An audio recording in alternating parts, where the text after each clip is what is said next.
The fear of being rejected can cause us to either procrastinate to infinity and beyond, to never finish anything, never really get anything done, or to never even get started, to sabotage ourselves straight from the get-go, where we don't even allow ourselves to pursue a person, a goal, a desire, a dream, a project, or whatever. It goes back to our self-concept, our opinion of ourselves, and our sense of worthiness and being enoughness. When we're dealing with the fear of getting rejected, it's not actually the rejection itself that we are scared of, but we are more so afraid of not having any other option. That one person, job opportunity, position, promotion, project, or idea being the only option for us. It's now or never, it's them or nobody. If I don't get to have or do or be this, I will never be, have, or do anything else. So it comes from an incredibly limited scarcity mindset where we believe that we are somewhat inadequate for the thing or person that we want,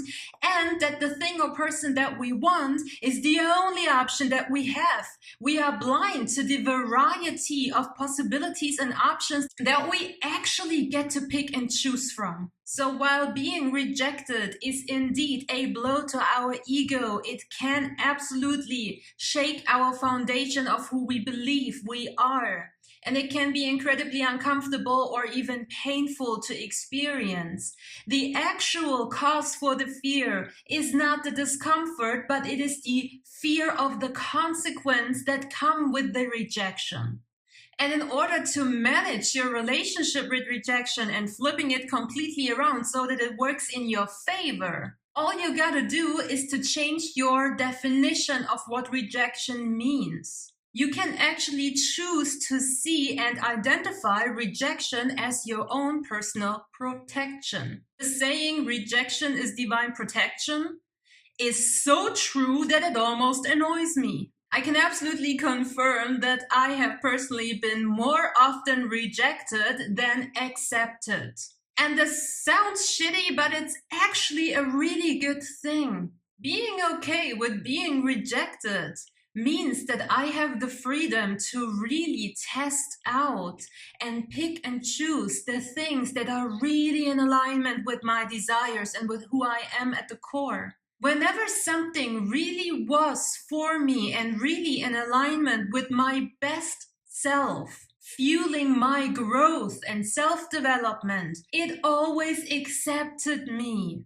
And whenever I got rejected, even though it triggered me and even though for a little while afterwards I needed to spend some time detaching from my emotions towards that thing or person, in the aftermath, once I was on the other side looking back, I could always see very clearly why this was actually not for me and why this was never meant to work out for me. So rejection can actually be your best freaking friend who really watches out for you and who knows what's good for you and what's not good for you. And when you logically, fundamentally understand that, you easily detach from the fear of the consequences, you easily overcome the fear itself, and you easily develop an attitude towards life where you just feel safe constantly all the damn time because you know you can rely on that.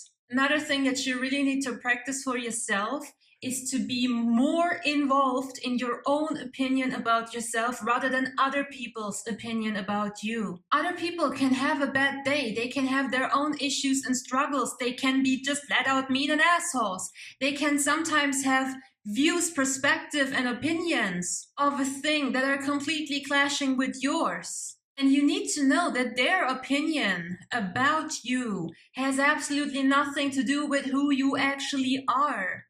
And it has everything to do with who they are. So if their opinion about you is unfavorable to you, you need to be really strong in your own idea of who you are so that you can flat out reject their false perspective of you. Does that make sense? The best exercise I can give you to really get to this place of really knowing who you are, the good, the bad, and the ugly, is to do a self-assessment where you take any and every topic that is relevant for you and write down the most negative opinion you have of yourself regarding that topic and the most positive opinion that you have of yourself regarding this topic. So to give you a quick example, if you have not yet stumbled across this exercise, you could, for instance, write down, I believe I am a bad person because blah, blah, blah, blah, blah.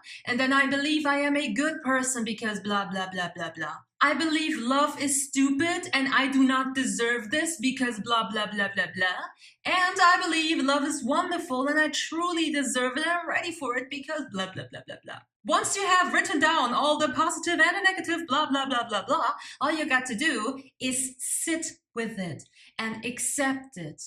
Yes, writing down the negative statements about yourself can initially be triggering. For that, you can do the be this guy exercise. Yeah, this one, exactly. To emotionally detach from it. But once you actually have emotionally detached from it, once you have allowed all the triggers to come out and be like, oh my God, I'm such a horrible person, I hate myself. Once you're done with that, and you read the negative things about yourself from a neutral, slightly optimistic approach, position, and perspective, you actually realize there are a lot of really good things, little superpowers that are uniquely yours, that are hidden in this negative list of attributes. You actually start integrating these parts that you used to shove away, look over, glance over, ignore, pretend that they are not there, that they are not a part of you.